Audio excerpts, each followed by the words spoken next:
Ouais, je sais, ça fait longtemps. Ouais, donc aujourd'hui, on va démarrer doucement, à la manière d'une exam chargée pour partir en vacances dans le sud. Non, je déconne, on va reprendre le rythme habituel, hein. D'ailleurs, je commence avec de l'automobile parce qu'on va s'intéresser à l'histoire d'un porte-étendard de l'histoire de la fabrication automobile aux États-Unis. C'est un peu long comme phrase. Et de toute façon, vous avez lu le titre. Allez, c'est parti pour Détroit. Donc la ville de Détroit est la principale ville de l'état du Michigan aux États-Unis. Non, c'est pas la capitale, by the way, puisque la capitale c'est Lansing, ici. Tu connais? Non? M'en fous. Certains d'entre vous connaîtront la ville par certaines apparitions dans les médias, comme Robocop, 8 Miles, Détroit, ou alors dans l'excellent Detroit Become Human. D'autres auront peut-être aussi retenu d'autres trucs qu'ils ont vus en cours ou à la télé, auquel cas vous savez à peu près à quoi vous attendre. Aujourd'hui, Détroit est plus tout à fait ce à quoi elle pouvait ressembler il y a 50 ans. Autrefois fleuron de l'industrie automobile, les crises économiques ont eu raison de la ville, et on va en parler. Mais d'abord, revenons un peu en arrière. Tout a commencé dans l'espace, là où il n'y avait encore rien. Ouais, bon, c'est pas mal, mais essaye de partir un tout petit peu moins loin peut-être. Ouais, peut-être ce serait une bonne idée. Tout a commencé en 1701. La ville est alors fondée par un Français, Antoine de la Motte Cadillac. En même temps, avec un nom aussi franchouillard que Détroit, ça allait pas être autrement. Bref.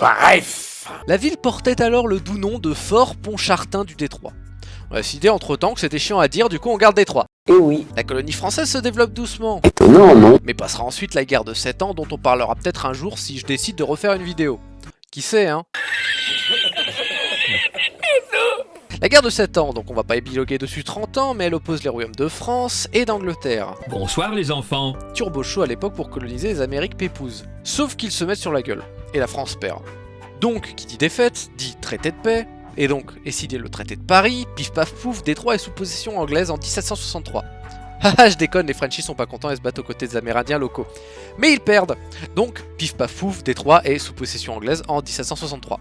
Je veux bien qu'on rigole, mais y a des limites, hein! Pour 10 ans, puisque c'est le moment où les 13 colonies anglaises commencent à faire du bordel et pour choper leur indépendance. Normal, tu me diras, alors que les États-Unis d'Amérique se déclarent indépendants en 1776. Il faudra attendre 1783 pour que Détroit, grâce au traité de Paris, soit officiellement américaine. Non, je déconne, les Anglais ils sont pas d'accord. Arrête de rêver. Et du coup, on retarde la possession américaine à 1796. Vous suivez? C'est bien.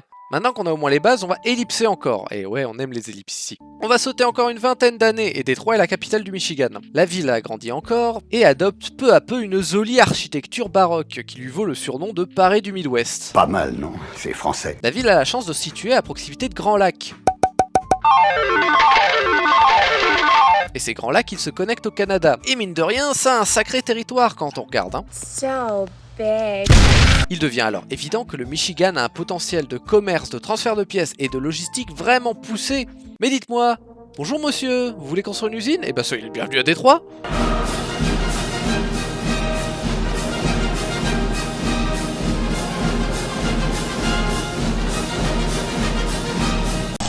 Bref, c'est cool pour Détroit jusque dans les années 30. Mais bon, tout n'est pas rose, loin de là. Laissez-moi vous présenter notre nouveau challenger, la pollution! Parce que oui, c'est bien beau 30 secondes, les industries, tout ça, mais ça pollue, et genre de ouf. Donc l'air et l'eau sont pollués, les rives du lac Saint-Clair sont interdites à la résidence, tellement elles sont dégueu. Mais qu'est-ce que c'est que cette matière? C'est de la merde! Et maintenant faites du bruit pour notre prochain challenger, le racisme!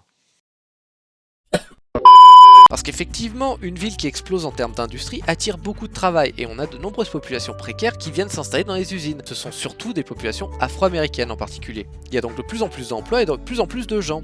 On voit de plus en plus de monde, 1,5 putain de millions d'habitants en 1930. Vous voyez ce que ça fait déjà 1 million, Armina? Et une population noire très importante, ce qui ne manque pas de lancer des mouvements racistes, notamment celui du Ku Klux Klan. Vous savez les gars qui ont ta gueule quand tu changes une housse de couette?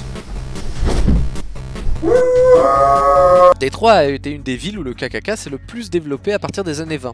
Et après le KKK, c'est les Black Legion, donc sûrement les gars qui ont lavé leurs draps avec leur lessive de noir, qui commencent à prendre une part importante à Détroit dans les années 30. On estime que près de 10 000 d'entre eux vivaient à Détroit. Ces types-là sont finalement arrêtés et le réseau démantelé à cause de toutes les saloperies que ces drapés ont fait. Bref, en 1943, il y a toujours plus de monde à Détroit, et comme c'est la guerre, les industries convertissent leur industrie en industrie militaire. Toujours plus d'emplois et donc toujours plus de gens. De nombreuses manifestations aussi éclatent à Détroit, que ce soit en 1943 ou en 1967. Et ces manifestations sont toutes liées à la question raciale, qui est très importante dans la ville.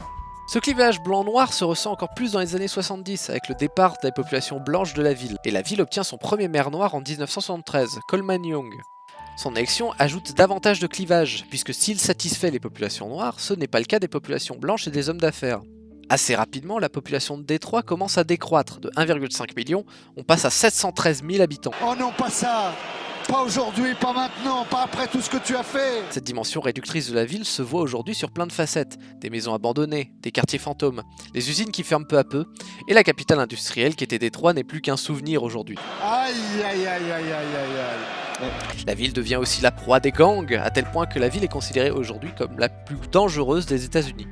La ville poursuit son effet boule de neige au fil des décennies, à voir son économie se casser la gueule au point de se déclarer en faillite de 18,5 milliards de dollars en 2013. La ville a changé de visage en près d'un siècle et les représentations les plus récentes qu'on en a ne sont pas des plus séduisantes. Comme on peut le voir dans le Détroit de 8 Miles ou dans la dystopie de Detroit Become Human. Ça serait intéressant d'en parler un jour en tout cas. Néanmoins, si on peut commencer à espérer, la ville commence à connaître une sorte de résurgence à partir de 2014-2015. La ville alors en faillite commence à attirer de nouveaux investisseurs, grâce à des coûts d'installation dérisoires dans une ville où peu de personnes souhaitent s'installer.